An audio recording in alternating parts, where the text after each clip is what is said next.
Olá pessoal, tudo bem com vocês? Hoje nós vamos dar sequência então aos nossos estudos de cinética não elementar. Então hoje é uma continuação da aula de ontem e nós vamos então continuar falando sobre proposição de mecanismos e vamos resolver mais um exercício para isso ficar bem fixo, para que vocês tenham bastante conhecimento sobre, certo?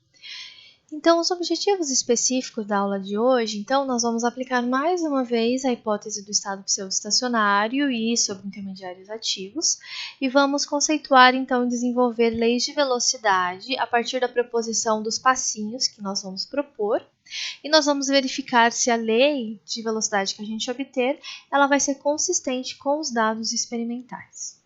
Então, assim, pessoal, existem algumas etapas que a gente sempre vai seguir todas as vezes que vocês quiserem uma lei de velocidade a partir de dados experimentais.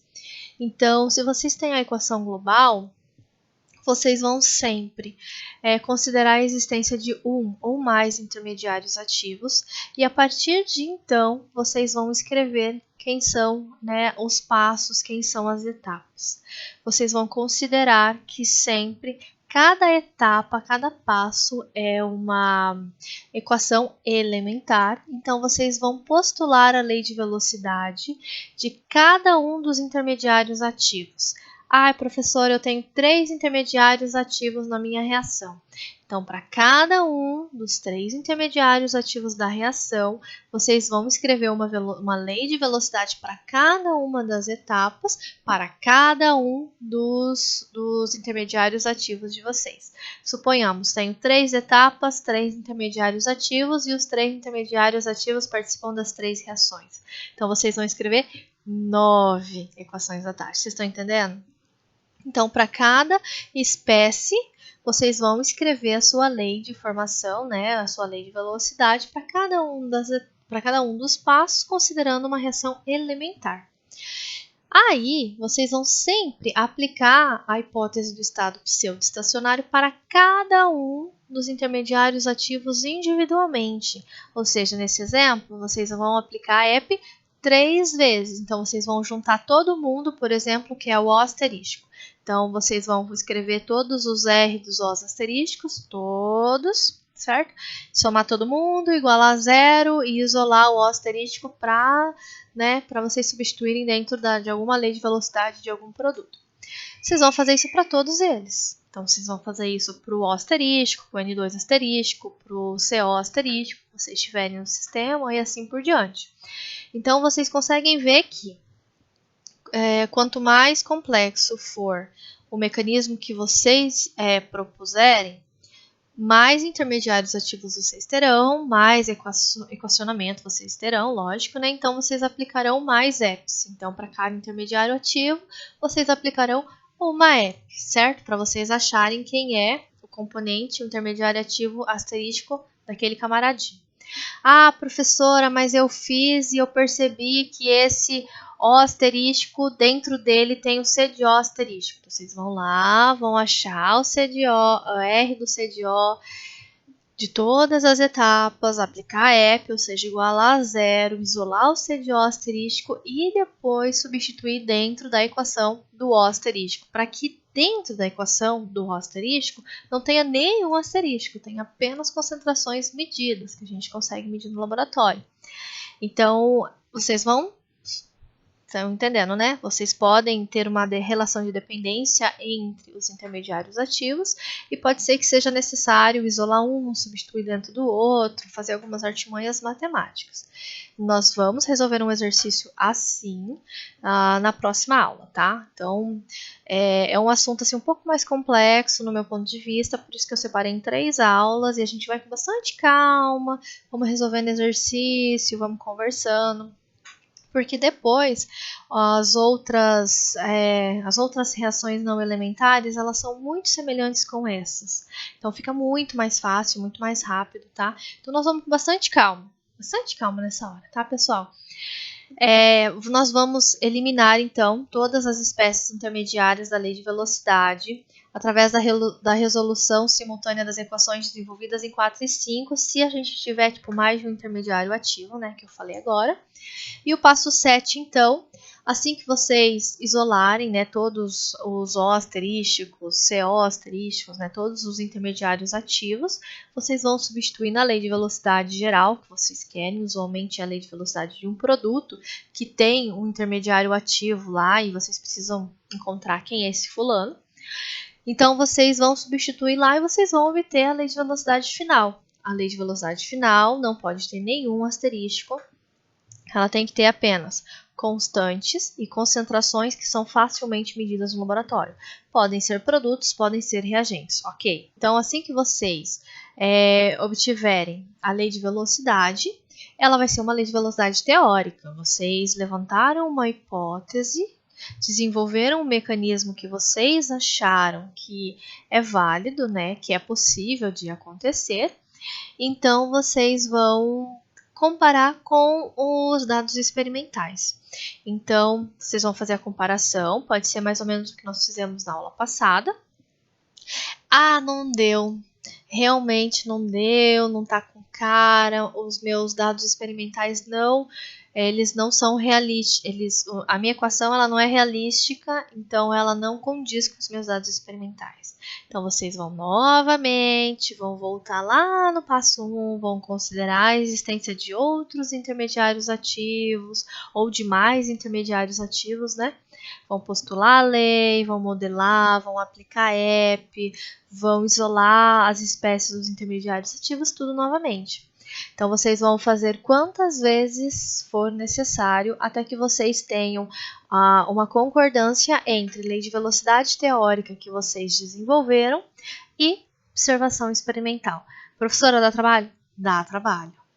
Muito trabalho. Eu já vi muitos pesquisadores que se especializam em determinar a lei de velocidade que realmente condiz com o real e mecanismo de reação. Eu já vi vários trabalhos, inclusive muitas empresas que querem desenvolver novos processos e trocar muitas vezes de catalisadores, de reagentes, eles pagam. Eles pagam para profissionais, pagam para outras empresas, pagam para universidades através de acordos, né, de pesquisa, para que eles desenvolvam isso. Então, realmente é uma coisa muito importante. Eu gosto muito de dar esse exemplo. Eu tenho um colega que trabalha na Ajinomoto. E ele sempre conta que quando a Ajinomoto veio para o Brasil, eles trouxeram toda a tecnologia do Japão. Então eles estavam tentando fazer os produtos. E ele me disse assim que eles trouxeram a tecnologia, mas o rendimento era muito ruim. Era muito ruim mesmo, gente. Vocês não estão entendendo. Eles até conversaram, trocaram experiências com a matriz do Japão e nada. Até que chegou um ponto de que se eles não resolvessem o baixo rendimento que eles estavam tendo, eles iam simplesmente fechar a unidade no Brasil, porque não estava funcionando. Aí eles trouxeram um técnico do Japão aqui, que começou a medir, fazer cálculo, tirar dado cinético, aquela coisa, e ninguém entendendo o que estava acontecendo. Aí o meu colega pegou e falou que esse técnico, depois, ele entregou um papelzinho com as condições de temperatura, de pressão, a equação da lei de velocidade, ele entregou a ordem da reação, ele entregou os parâmetros que o reator precisava operar, ou seja, ele estudou o que estava acontecendo, estudou o mecanismo, escreveu a equação, dimensionou novamente o sistema dele, redimensionou os reatores e o processo voltou a funcionar redondinho. Então era um engenheiro químico que veio e o que ele fez foi basicamente isso. Ele estudou o processo, estudou a sequência do mecanismo, ele adaptou, porque as condições que eles tinham, que eles trabalhavam no Japão, de matéria-prima, tudo era muito diferente do Brasil. Então ele precisou aqui, quando ele chegou aqui, estudar o processo a fundo. Então, o que nós estamos fazendo agora é estudar esse processo a fundo, desenvolver esse mecanismo. Estão vendo como é importante? A Ajinomoto quase saiu do Brasil por isso. Então, vocês podem... Agora eu gostaria que vocês tivessem, sabe? Um amorzinho ali e verificassem mesmo como isso é importante. Isso daqui é o âmago do engenheiro químico, tá? Um dos âmagos do engenheiro químico, né? A cinética são os reatores. Assim, pessoal, eu sei que é meio complicado eu falar, né? Ah, é uma tentativa e erro, depois vocês fazem uma comparação com dados experimentais. Eu sei que é ruim. Eu sei que é difícil, que é trabalhoso e que existe um conhecimento de mundo de vocês. Exige, gente, não posso negar, tá? Então, façam com bastante calma e a partir do momento que vocês começarem a pôr a mão na massa, vocês vão ver que há uma lógica por trás, né? Então, vocês vão pegar essa lógica. Nós temos também regras práticas para o desenvolvimento de um mecanismo. Então, assim, se suponhamos que por algum motivo vocês encontraram a equação da taxa, que descreve o processo na literatura, ou uma equação da taxa de um processo muito semelhante ao de vocês, e vocês querem ver se ele serve para o processo de vocês. Então, a partir do equacionamento da equação da taxa, vocês podem desenvolver um mecanismo, que é a partir de 3 regrinhas que nós usamos. Então, vamos lá. Aqui nós temos a equação da taxa, né, da aula passada. E nós temos o seguinte: espécies cujas concentrações aparecem no denominador da expressão da lei de velocidade provavelmente colidem com intermediários ativos. Então, eu sei que o meu azo vai colidir com o meu intermediário ativo. Então, eu já sei que provavelmente uma das etapas da minha reação vai ser que o azo metano ele vai colidir com o intermediário ativo. Vai colidir e vai acontecer alguma coisa. Se aparecer uma constante, uma das etapas da reação é provavelmente a decomposição espontânea do intermediário ativo. Por exemplo, então aqui a gente tem uma constante, um K3. Então significa que o meu azo asterístico vai se decompor no produto 1 e no produto 2. Estão vendo? Então eu já sei mais ou menos mais uma das etapas que pode estar acontecendo na minha reação. 3. Espécies cujas concentrações aparecem no numerador da expressão da lei de velocidade provavelmente produzem um intermediário ativo da reação. Então, eu sei que pela dica 3, o meu azo que aparece no meu numerador, ele vai produzir o meu intermediário ativo. Então, eu vou bater lá azo com azo, vai formar o azo asterístico. Vocês estão vendo? Aqui eu já consegui ver mais ou menos quem serão as minhas 3 etapas, certo? Os meus 3 passos.